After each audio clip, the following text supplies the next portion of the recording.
बिस्मिल्लाहिर्रहमानिर्रहीम। नाजरीन, आज हम एग्रीकल्चर डिपार्टमेंट में बैठे हुए हैं और हमारे साथ अल्ताफ़ुर रहमान साहब, डायरेक्टर डिस्ट्रिक्ट एग्रीकल्चर डिपार्टमेंट मौजूद हैं। शजरकारी का आगाज़ हो चुका है, मौसम बहार की शजरकारी हो रही है और महकमा ज़राअत हज़ारा के और मकामी किसानों को, मकामी ज़मींदारों को फ्रूट प्लांटेशंस और दरख्तों के उगाव के लिए एक मुहिम उन्होंने स्टार्ट की है। तो हम आज डॉक्टर साहब से पूछेंगे कि अल्ताफ़ुर रहमान साहब हमें ये बताएंगे कि एग्रीकल्चर डिपार्टमेंट ज़मींदारों को इस सिलसिले में किस तरह से मोटिवेट कर रहा है और उनके जो एग्रीकल्चर डिपार्टमेंट है उसके क्या फ्यूचर के प्रोग्राम्स हैं और वो किस तरह से इस शजरकारी को कामयाब बनाने के लिए इक़दामात कर रहे हैं। जी, सबसे पहले तो आपका शुक्रिया, आपने हमें टाइम दिया। अल्ताफ़ुर रहमान साहब, बहुत बहुत मेहरबानी आपकी कि आपने हमें वक्त दिया। तो क्या बताना पसंद करेंगे हमें कि एग्रीकल्चर डिपार्टमेंट की तरजीहात क्या हैं और दरख्तों के उगाव के हवाले से आपके क्या प्रोग्राम्स हैं? बिस्मिल्लाहिर्रहमानिर्रहीम। जी, शुक्रिया आपका कि आपने वक्त निकाला और यहाँ ऑफिस आए और लोगों की आगाही के लिए, इस डिस्ट्रिक्ट के जो फार्मर हैं उनकी आगाही के लिए आपने ये प्रोग्राम रखा। एक दफ़ा फिर आपका मैं शुक्रिया अदा करता हूँ। एग्रीकल्चर एक्सटेंशन डिपार्टमेंट का जो बेसिक मकसद है वो ये है कि हम जो हमारे फार्मर्स हैं उनको हम एजुकेट करें, उनको हम एडवाइस दें। बेसिकली इस डिपार्टमेंट का ये मकसद है कि क्रॉप्स के हवाले से, डिफरेंट फ्रूट्स के हवाले से, वेजिटेबल के हवाले से और कैश क्रॉप्स के हवाले से जो जितनी भी एडवाइजरी सर्विस है वो दी जाए ज़मींदारों को। इस सिलसिले में हमारे डिफरेंट सर्कल्स हैं। लोरा में हमारा सर्कल है, एक 17 ग्रेड का ऑफिसर वहाँ पे पोस्टेड है, एक नथिया गली में है, एक हवेलियाँ में है, एक एबटाबाद में और एक शेरवान में। तो ये 5 सर्कल में हमने डिस्ट्रिक्ट को तकसीम किया है। हमारे स्टाफ वहाँ पे मौजूद है, ऑफिसर्स मौजूद है, ज़मींदार भाई जो है वो वहाँ पे आके और अपना एडवाइस ले सकते हैं। इसके अलावा टोल फ्री नंबर भी है।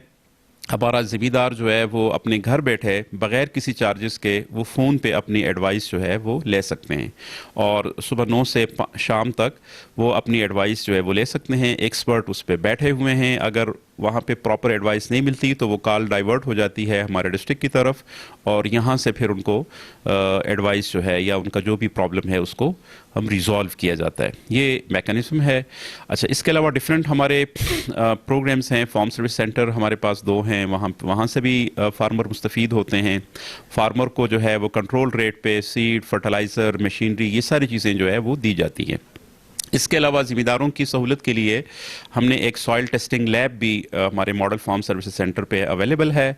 ज़मींदार भाई जो है जो भी अपना ज़मीन का तज्ज़िया कराना चाहते हैं तो वो आके अपनी ज़मीन का सैंपल ला के बहुत शॉर्ट टाइम में और मिनिमल चार्जेस, नॉमिनल चार्जेस में 50-100 रुपए के चार्जेस पे जो है वो अपने, और बाज़ औक़ात हमारे पास प्रोजेक्ट होता है फ्री ऑफ कॉस्ट भी हम जो है वो उसको टेस्ट करके देते हैं, उसका रिज़ल्ट देते हैं। अब इसमें चूंकि डिफरेंट टाइमिंग्स में डिफरेंट अवेयरनेस सेशंस भी होते रहते हैं, ट्रेनिंग्स भी होती रहती है, लेकिन अभी जो मौसम इस टाइम चल रहा है, चूँकि बिल्कुल सर्दियाँ जो है वो अपनी वापसी पे है, तो ज़मींदार भाई जो है चूँकि क्लाइमेट चेंज आपने सुना होगा कि आ रहा है और पाकिस्तान इससे बहुत ज़्यादा मुतासर है, चूँकि हमें जो हमारा मौसम है वो तब्दील हो गए हैं। उस हवाले से एग्रीकल्चर रिसर्च डिपार्टमेंट नई वेराइटीज़ भी ला रहा है, नई चीज़ें भी कर रहा है ताकि जो है वो क्लाइमेट के हिसाब से, जो क्लाइमेट चेंज आ रही है उसके हिसाब से जो है वो एडॉप्ट हो जाएँ, वो उसके साथ जो है वो कर लें। अच्छा, इस हवाले से चूँकि जो सीज़न चल रहा है तो शजरकारी के हवाले से चूँकि हमारी तो रूटीन ये है कि इसमें एक एडीपी स्कीम होती है। एडीपी स्कीम में हमने लोगों के 100 एकड़ पे जो है वो गुज़श्ता सीज़न में मैंने जून के अंदर भी 100 एकड़ पे हमने ऑलिव लगाया ज़मींदारों के और फॉलोअप किया है। बड़ा अच्छा रिज़ल्ट है, मतलब कामयाब है। और ये इसमें फिर हमने एक प्रोग्राम भी कराया था ऑलिव का कि ज़मींदार जो है वो मुस्तफ़ीद हो जाएं और ये ऑलिव के हवाले से ये डिस्ट्रिक्ट में बड़ा पोटेंशल है। अदर दैन दैट इस वक्त जो मज़ीद जो ज़मींदार इंटरेस्टेड थे, जिनके नाम हमारे सर्कल ऑफिसर्स के पास उन्होंने अपनी दरख्वास्तें जमा कराईं, तो उनके फिर हमने पेशावर भेज दिया है। जो ही वहाँ से इंशाल्लाह रिलीज़ हो जाएगा बजट या पौधे आ जाएंगे तो वो हम ज़िम्मेदार भाइयों को ऑलिव के दे देंगे। ये तो एडीपी स्कीम हो गई। इससे हट के हम जीडीए चूँकि गलियार डेवलपमेंट अथॉरिटी है, वहाँ पे भी वो भी शजरकारी के हवाले से वो भी पौधे लगाते हैं, तो उनसे भी हम मीटिंग भी अरेंज कर रहे हैं क्लोजली कि जो ज़िम्मेदार हम रेकमेंड करें उनको लगाया जाए ताकि ये पौधे जो है ये कामयाब हो जाएं।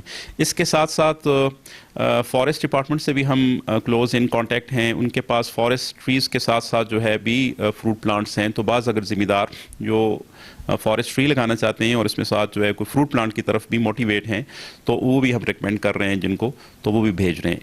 अच्छा, अदर देन दैट हमारे पास अपनी नर्सरी थी। नर्सरी के अंदर हमने सब्सिडाइज रेट पे जो गवर्नमेंट का रेट है 70 रुपये पर प्लांट जो है वो भी ज़िम्मेदार, बहुत से ज़िम्मेदार यहाँ से लेके चले भी गए और मज़ीद भी लेके जा रहे हैं। वो अपनी मर्ज़ी से कोई अपने घर में लगाना चाहता है। कौन कौन से फ्रूट प्लांट्स? हाँ, उसमें हमारे पास पीच, प्लम, एप्रिकॉट और बेई, ये हमारे पास 4 थे और मैक्सिमम वहाँ से तो वो ज़िम्मेदार ले गए हैं, जो ज़िम्मेदारों को ज़रूरत थी वहाँ से ले गए। अच्छा, ऐसे हमने एक मीटिंग की आपस में ऑफिसर्स ने बैठ के कि जो हमारे साइड पॉकेट्स हैं, जो दूर दराज के इलाके हैं, वहाँ पे हमारी एक्टिविटी उस तरह एक्सेस ज़रा कम होती है या उनके पास ज़मीन भी बहुत कम है, तो वो पूरा ऑर्चर्ड अगर नहीं लगा सकते, वो 8 कनाल की जगह उनके पास अवेलेबल नहीं है, तो 5-5, 10-10 पौधे वो अगर लगाना चाहते हैं, तो जिसको हम डिफ्यूज प्लांटेशन कहते हैं, तो उस हवाले से हमने जो है वो एक अभी प्रोग्राम जो है वो तश्कील दिया है। तो हम ये साइड पॉकेट्स में जो ज़िम्मेदार हैं, जो इंटरेस्टेड होंगे, 5-5, 10-10 पौधे वो हमारे स्टाफ के साथ रब्ता करके जो है वो अपने एरिया में वो लगा सकते हैं और उसको कामयाब कर सकते हैं। ज़िम्मेदार भाइयों से भी हमारी ये गुजारिश है कि चूँकि क्लाइमेट चेंज को हम बिल्कुल रोक नहीं सकते किसी और तरीके से, सवाए पौधे हम लगाएं, उसमें फ्रूट प्लांट भी लगाएं।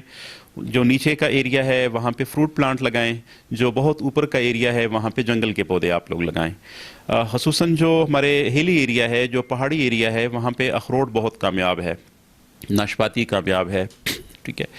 चूँकि उस एरिया में नीचे का जो एरिया है, हमें पीच लगाएं, लोग आड़ू लगाएं, आलू बुखारा लगाएं, खुबानी लगा लें, बेई लगाएं। नीचे जो प्लेन का थोड़ा एरिया है, जो ऊपर का है, तो वो अखरोट अगर लगा लेंगे तो परसिमन भी ठीक है, वो अगर लगा लेंगे तो इंशाल्लाह उसको उनको फ़ायदा भी होगा और साथ उनका जो क्लाइमेट चेंज के हवाले से उनका किरदार होगा उसको कम से कम मिनिमाइज़ करने में, क्योंकि हमारा मुल्क क्लाइमेट चेंज के हवाले से बहुत ज़्यादा मुतासर हो रहा है। गो कि हम मौसम को डिस्टर्ब करने में या उसकी तब्दीली में हमारा कोई इतना बड़ा किरदार नहीं है। वो बड़ी पावर्स जो हैं, जहाँ पे बहुत बड़ी इंडस्ट्रीज़ हैं हमारे हमसाए में या आगे पीछे और ममालिक ऐसे जो बड़े इंडस्ट्रियलिस्ट ममालिक हैं जिनके पास बहुत बड़ी इंडस्ट्रीज़ है, उस वजह से जो हमारी ओजोन लेयर है ऊपर वो भी डिस्टर्ब हो रही है और जो बाकी गैसेस का इखराज हो रहा है, जिस वजह से जो सूरज की रोशनी है जो रिफ्लेक्ट होती है वो एब्जॉर्ब होती है इन पार्टिकल्स में, इन गैसेस में,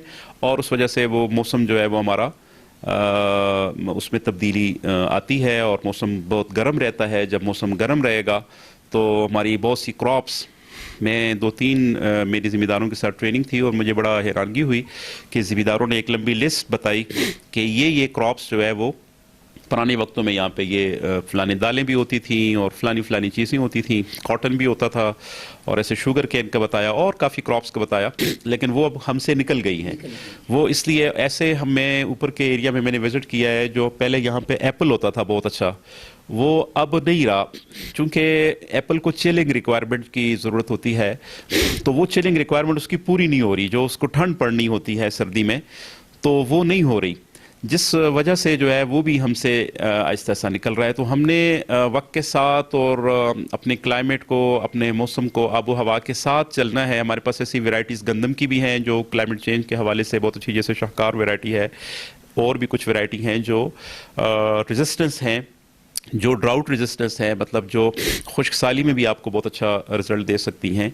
ऐसे रिसर्च डिपार्टमेंट और भी डेवलप कर रहा है वैरायटीज़, जो ज़िम्मेदार भाई जो है उसमें इंटरेस्ट है। जैसे हमारे पास मेज़ के अंदर, गंदम के अंदर एक वैरायटी है जो शॉर्ट टर्म है, पहाड़ी वैरायटी जिसको हम कहते हैं, वो 60-70 दिनों में तैयार हो जाती है, रिक्वायरमेंट कम है, तो ऐसे डिफरेंट वेराइटीज़ अवेलेबल है। तो ज़िम्मेदार भाइयों से यही गुजारिश है कि हमारे जो फील्ड ऑफिसेज हैं, फील्ड फॉर्मेशंस हैं, वहाँ पे भी रब्ता करें।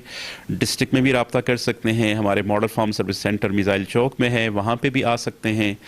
वहाँ पे स्टाफ अवेलेबल है, उनके लिए खाद अवेलेबल है जो कंट्रोल रेट है, उनके लिए मशीनरी अवेलेबल है, उनके लिए लिटरेचर अवेलेबल है। और अगर वो घर बैठे ही एडवाइस लेना चाहते हैं तो वो भी टोल फ्री नंबर जो है वो हमारा अवेलेबल है।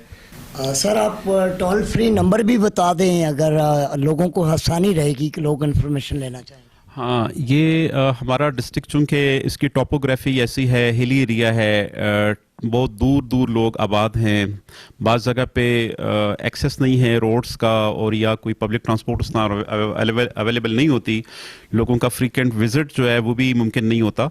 तो ऐसे ज़िम्मेदारों से दरख्वास्त है कि वो घर बैठे जो है वो टोल फ्री नंबर है, गवर्नमेंट ने ये सहूलत भी दी हुई है ज़िम्मेदारों को, 0348 1117070 0348 111 7070। ये हमारा टोल फ्री नंबर है। सुबह 9 से शाम तक जो है आप इस पे किसी किस्म की एडवाइस के हवाले से, ज़राअत की जो भी एडवाइस, इवन आपको इसमें लाइव स्टॉक की एडवाइस भी मिलेगी, इसमें agriculture, research, water management, live stock, सब की आपको इन्फॉर्मेशन जो है, एडवाइस आपको इस पे ये हमारे केपी गवर्नमेंट ने बहुत अच्छा इकदाम है, बहुत टाइम से ये टोल फ्री नंबर दिया हुआ है, एडवाइजरी सर्विसेज पे अवेलेबल है। एग्रीकल्चर डिपार्टमेंट का ब्यूरो ऑफ एग्रीकल्चर इंफॉर्मेशन जो है इसके अंदर अपना किरदार अदा कर रहा है, एक्सपर्ट उन्होंने बैठाए हुए हैं, आपको घर बैठे आपको एडवाइस मिल सकती है।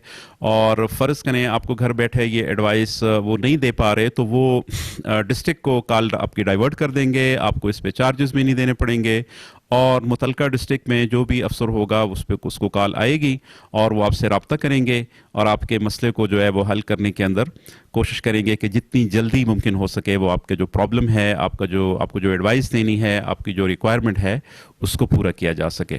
अच्छा सर, मैं एक और बात आपसे पूछना चाहूँगा। असल में डिफॉरेस्टेशन की वजह से टेम्परेचर बढ़ रहा है और यहाँ पर ज़रूरत इस अमर की है कि हम जहाँ पर गवर्नमेंट सेक्टर काम कर रहा है, हम प्राइवेट सेक्टर को भी इसमें इन्वॉल्व करें। आपके स्कूल्स हैं, कॉलेजेस हैं, आप प्लांटेशंस के लिए गवर्नमेंट के एजुकेशन डिपार्टमेंट के उन स्कूल्स के साथ अगर रब्ता करें तो उनको इस प्रोग्राम में शामिल करके हम बच्चों से ऐसी एरियाज़ में जो स्पेस हमारे पास अवेलेबल है, और बहुत सारे आपने देखा होगा कि नेशनल हाईवे पे और एबटाबाद रोड के किनारों पे हम गोंद के या सफ़ेदों के दरख्त लगाते हैं। उससे बेहतर नहीं है कि हम एग्रीकल्चर डिपार्टमेंट, फॉरेस्ट डिपार्टमेंट ऐसे दरख्त लगाए जो यहाँ की इन्वायरमेंट के मुताबिक हों और उसका लोगों को और हमारी मईशत को भी फ़ायदा पहुँच सके। इस सिलसिले में ये मैं आल जो हेड ऑफ डिपार्टमेंट्स हैं डिस्ट्रिक्ट एबटाबाद के, चाहे वो फेडरल हैं, चाहे वो प्रोविंशियल सेटअप में या डिस्ट्रिक्ट सेटअप में जो है वो अपनी खिदमात सर अंजाम दे रहे हैं, ख़ुसूसन एजुकेशन डिपार्टमेंट, हेल्थ डिपार्टमेंट, उनसे गुजारिश है कि वो अपनी कैपेसिटी में, अपनी रिसोर्सेज से, अपने जितनी भी फैसिलिटीज़ हैं उसके अंदर जो है इस दौरान अपने नए जो है वो प्लांट्स लगाएं। इसके अंदर हो सकता है डिस्ट्रिक्ट के अंदर भी शायद मीटिंग हो, लेकिन हर डिस्ट्रिक्ट ऑफिसर्स जो है अपनी जो भी उसकी फैसिलिटी होगी उसके अंदर वो ख़ुद अगर थोड़े लगा लेंगे, अपने रिसोर्सेज इतने होंगे कि वो मैनेज कर पाएंगे, तो वो भी अपने जो है ये क्लाइमेट चेंज के हवाले से अपना किरदार अदा कर सकते हैं। जहाँ तक रही आपके क्वेश्चन की कि हाईवे के ऊपर जो है फॉरेस्ट प्लांट लगाए जाते हैं, अगर ये फ्रूट प्लांट लगाए जाएं, उसमें अच्छी सजेशन है, लेकिन उसमें ये गुजारिश है कि अगर रोड्स के दरमियान में फ्रूट प्लांट लगाए जाएंगे तो एक तो उनके स्प्रे का प्रॉब्लम है, बाद में उनको स्प्रे की ज़रूरत पड़ती है, उससे माहौल थोड़ा आलूदा होने का एक प्रॉब्लम है। दूसरा, उनकी कांट छांट की ज़रूरत पड़ती है, चूँकि हाईवे पे ट्रैफिक का प्रॉब्लम्स आ सकता है हमें सी पैक पे, और उसमें कोई खुदा न खास्ता हादसे का कोई प्रॉब्लम आ सकता है।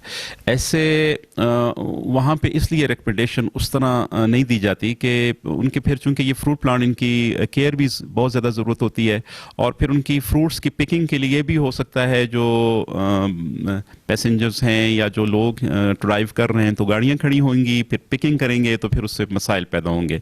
तो फ्रूट प्लांट उन्हीं जगहों पे लगाएं जहाँ पे इसकी इजीली आप इसको मतलब इसको वेयर केयर कर सकें और इसकी हिफाजत कर सकें, इसको बाद में पिकिंग कर सकें, इसकी प्रूनिंग कटिंग करवा सकें। तो उस हवाले से ख़ुसूसन जितनी भी गवर्नमेंट की फैसिलिटीज़ हैं उसके अंदर जो है ये रिक्वेस्ट की जाती है कि वो अपने ये इसी मौसम में उसको लगाया जाए ज़्यादा से ज़्यादा। आपने देखा एनवायरनमेंट्स का एक डिपार्टमेंट बना हुआ है और एग्रीकल्चर डिपार्टमेंट्स है, इस तरह के फॉरेस्ट डिपार्टमेंट है। क्या इन महकमों की आपस में भी कोई कोऑर्डिनेशन होती है कि हम क्या क्या कर रहे हैं और किससे बेहतर नताइज अखज़ किए जा सकते हैं? मसलन क्लाइमेट्स है वो अपने तौर पर काम कर रहा है, एग्रीकल्चर डिपार्टमेंट अपने तौर पर काम कर रहा है, फॉरेस्ट डिपार्टमेंट अपने तौर पर काम कर रहा है, तो क्या इनकी आपस में कोई कोलैबोरेशंस है जिससे लोगों को फ़ायदा पहुंच सके? बिल्कुल जी, हमारे डिस्ट्रिक्ट में मेरी तो क्लोज कोऑर्डिनेशन है फॉरेस्ट डिपार्टमेंट्स के साथ। उनका भी हमारे ऑफिसेस फ्रीक्वेंट विजिट होता है, वाटरशेड ऑफिसर्स का भी, और ऐसे जो है डीएफओ साहिबान का भी, हमारा भी उनके ऑफिस विज़िट होता है क्योंकि उनका भी एक कंपोनेंट है फ्रूट प्लांट्स के हवाले से। तो बिल्कुल डेफिनेटली हमारा एक दूसरे के साथ वो है, और डिस्ट्रिक्ट में भी चूँकि जो डिस्ट्रिक्ट एडमिनिस्ट्रेशन है वो भी इस हवाले से मीटिंग्स जो है हमारी अरेंज करते हैं आपस में। जहाँ तक उनके प्रोग्राम्स की बात रही, चूँकि फॉरेस्ट जो है वो अपने रेंज लैंड पे या जहाँ पे एफॉरेस्टेशन है और यहाँ पे डिफॉरेस्टेशन। एफॉरेस्टेशन वो है एरिया है जो कि नया एरिया है जहाँ पे वो प्लांट्स को लगाना चाहते हैं, और डिफॉरेस्टेशन वो स्पेसिफिक एरिया होगा जहाँ पे फॉरेस्ट किसी ज़माने में थे लेकिन अब वो नहीं रहे तो वहाँ पे नए, तो वो चूँकि उनका डोमेन है। जहाँ पे फिर फ्रूट प्लांट की बात आ जाती है तो इसमें वो हमारे साथ जो है वो कांटेक्ट में रहते हैं, हम भी उनके साथ कांटेक्ट में रहते हैं। जी बिल्कुल। और इन्वायरमेंट डिपार्टमेंट चूँकि वो तो एक बड़ा डिपार्टमेंट है, उसके साथ फॉरेस्ट और ये सारी चीज़ें आती हैं, वो प्रोविंशियली जो है उसको देख रहे होते हैं। इवन हम यहाँ पे हमारी जो है बहुत अच्छी ज़मीनें अभी सोसाइटीज़ में चेंज हो रही हैं, तो उसके अंदर भी गवर्नमेंट ने बहुत अच्छा इकदाम किया है कि लैंड यूज़ एक्ट 2021 लेके आए हैं। ये हमारे केपी गवर्नमेंट को ये बड़ा मतलब उनका बड़ा नेक काम है, बड़ा अच्छा उन्होंने इकदाम किया है कि अपनी ज़मीनों को बचाने के लिए ये एक्ट लेके आए हैं। और उसके अंदर जो है वो एक कमेटी बनाई है डिस्ट्रिक्ट में जिसमें एनवायरनमेंट डिपार्टमेंट भी है, एग्रीकल्चर भी है, टीएमए भी है, बाकी डिपार्टमेंट्स हैं। वो अपनी सिफारिशात देंगे, उसके बाद भी किसी को जो है वो एनओसी मिल सकेगी, वरना नहीं मिलेगी। तो ये अच्छा इकदाम है। तो इंशाल्लाह हमारा क्लोज आपस में है, लियन है, क्लोज हमारा एक दूसरे के साथ ताल्लुक है। ज़िमनन यहाँ पर ये भी है कि कुछ लोग ये ज़िम्मेदार हजरात हमसे ये उन्होंने पूछा है कि एग्रीकल्चर डिपार्टमेंट जो फ्रूट प्लांट्स दे रहा है वो कब तक ये फ्रूट प्लांट्स देने की मुहिम उनकी जारी रहेगी? अच्छा जी, एक तो हमारे पास जिन लोगों ने अप्रोच किया था वो ऑलिव के हवाले से, उनके नाम तो हमने भेजे हुए हैं। डेफिनेटली अगर पौधे आ जाते हैं एडीपी में। अच्छा हाँ हाँ हाँ, अभी जो तकसीम है वो इस तरह वो तो लोग मतलब परचेज किया है लोगों ने, हमारे उस पर अवेलेबल भी है और तकरीबन बहुत से लोग ले भी गए हैं हमसे। हमारे फ्रूट नर्सरी फार्म पे पौधे अवेलेबल हैं, 70 रुपये का इसका रेट है सरकारी, उस पर भी अवेलेबल है। और इसके अलावा हमारे जो फील्ड ऑफिसेज हैं वहाँ पे वो रब्ता कर सकते हैं। जिन ज़िम्मेदारों को थोड़े पौधे डिफ्यूज़ प्लांटेशन के लिए चाहिए होंगे तो हम कोशिश करते हैं कि वहाँ पे हम अवेलेबल करें उनको, लोगों की डिमांड्स को देखते हुए। ख़ुसूसन जो हमारे फार फ्लांग एरिया हैं, जो दूर के एरिया हैं, जो रूटीन में जो है उनकी ज़मीनें भी कम हैं, तो उनकी डिफ्यूज़ प्लांटेशन के लिए हमारे स्टाफ के साथ वो सर्कल ऑफिसर्स के साथ जो है वो रब्ता कर सकते हैं। जी सर। नाज़रीन, आपके सामने अल्ताफ़ुर रहमान साहब ने बड़ी डिटेल से एग्रीकल्चर डिपार्टमेंट के हवाले से बहुत सारी बातें आपके इल्म में इजाफे के लिए की। मैं यहाँ पर अपने नाज़रीन को ये कहना चाहूँगा कि जंगलात, दरख्त इस माहौल की बेहतरी के लिए इतने ही ज़रूरी हैं कि इंसान जिस तरह सांस लेता है, और ऑक्सीजन का सबसे बड़ा ज़रिया जो है वो दरख्त हैं। और पाकिस्तान के अंदर दरख्तों की जो कटाइयाँ हो रही हैं और उसके मुतबादल हम दरख्त लगाने में उतना अपना अहम किरदार अदा नहीं कर रहे। हम ये कहेंगे एग्रीकल्चर डिपार्टमेंट से, फूड डिपार्टमेंट से और सूबाई गवर्नमेंट से कि एजुकेशन डिपार्टमेंट को, कॉलेजेस और स्कूल के बच्चों को भी इस शजरकारी मुहिम में शामिल किया जाए ताकि हम इस क्लाइमेट चेंज का मुकाबला कर सकें और ज़्यादा से ज़्यादा दरख्तों का उगाव मुमकिन बनाया जा सके। एग्रीकल्चर डिपार्टमेंट से जो भी हेल्प किसी ज़िम्मेदार को, किसी किसान को या एक आम शहरी को चाहिए होगी, उनके दफातर खुले हैं, आप मालूमात ले सकते हैं, टोल फ्री नंबर है। तो मैं अपने नाजरीन से कहूँगा कि आप सदका जारिया समझकर इस चीज़ को आप एग्रीकल्चर से, फॉरेस्ट से या दीगर डिपार्टमेंट से या प्राइवेट सेक्टर से आप पौधे परचेज करें। आप जहां पर दीगर अखराजात करते हैं वहां पर हर शहरी अपने हिस्से के 2 से 3 पौधे अगर लगाएगा तो वो इस जहाद में हिस्सा लेगा और हम अपनी इस ज़मीन को पाकीज़ा भी बना सकते हैं, साफ इन्वायरमेंट भी बना सकते हैं और लोगों को बेहतर ज़िंदगी गुजारने में मुआवन भी साबित हो सकते हैं। तो नाजरीन, इंशाअल्लाह इस पे इस तरह के मज़ीद मालूमात के लिए भी हम इंशाअल्लाह आपको इस तरह के प्रोग्राम दिखाते रहेंगे। मैं अल्ताफ़ुर रहमान साहब का बहुत मशकूर हूँ, उन्होंने हमें न सिर्फ टाइम दिया बल्कि हमारे नाजरीन को बहुत ही कीमती मालूमात भी दी।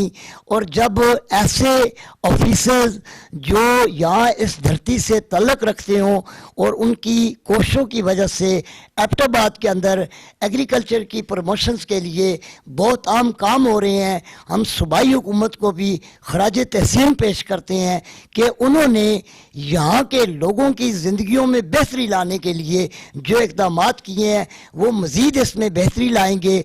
और एग्रीकल्चर डिपार्टमेंट से जिस भी हमारे किसान भाई को कोई भी मालूमात लेनी हो, जिस तरह डायरेक्टर साहब ने बताया, मॉडल सर्विसेज फार्म है, एरीगेशंस के अंदर मुख्तलिफ डिपार्टमेंट्स हैं, हमारे वाटर चैनल्स के हवाले से आपको बात करना चाहें, अपनी ज़मीन को कटाव से रोकने के हवाले से कोई इक़दाम आप इनिशिएटिव लेना चाहें तो यहाँ से सारी मालूमात आपको मिलेंगी।